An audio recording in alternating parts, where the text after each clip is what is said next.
ઝઘડિયા તાલુકાના રાજપારડી ગામે તસ્કરોએ બંધ મકાનને નિશાન બનાવી ₹1.87 લાખના મુદ્દામાલ પર હાથફેરો કરી ફરાર થઈ જતા ચકચાર મચી જવા પામી હતી।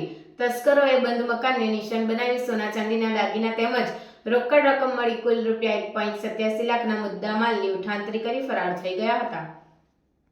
રાજપારડી ગામે કન્યા શાળા ફળિયામાં રહેતા કનુ રબારી બીમાર થયા હોવાથી તેમના પત્ની અને પુત્રની સાથે ગત તારીખ 17મીના રોજ મકાનને તારુમાળી વડોદરા દવાખાને સારવાર માટે ગયા હતા અને તેમના નાના ભાઈ મહેશ રબારીને ઘરની દેખરેખ રાખવા જણાવ્યું હતું।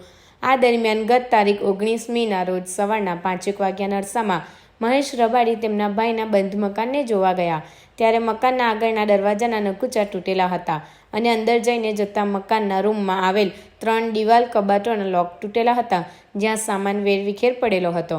મહેશ રબારીએ આ અંગેની જાણ વડોદરા ગયેલ તેમના ભત્રીજો ધાર્મિકને ફોન દ્વારા કરી હતી। તેમણે કબાટમાં મૂકેલ સોના ચાંદીના દાગીનાની માહિતી આપી હતી પરંતુ કબાટમાં મૂકેલા દાગીના જગ્યાએ જણાયા ન હતા તેથી 3 કબાટમાં મૂકેલ સામાનને તસ્કરો ઉપાડી ગયા હોવાની ખાતરી થઈ હતી। તસ્કરો મકાનમાંથી સોના ચાંદીના વિવિધ દાગીના તેમજ રોકડ રકમ મળીને કુલ ₹1.87 લાખનો મુદ્દામાલ ઉઠાવી ગયા હોવાનું જણાયું હતું જેથી મકાન માલિકે અજાણ્યા તસ્કરો વિરુદ્ધ રાજપારડી પોલીસ મથકે ફરિયાદ નોંધાવતા પોલીસે ગુનો નોંધી વધુ તપાસ હાથ ધરી છે।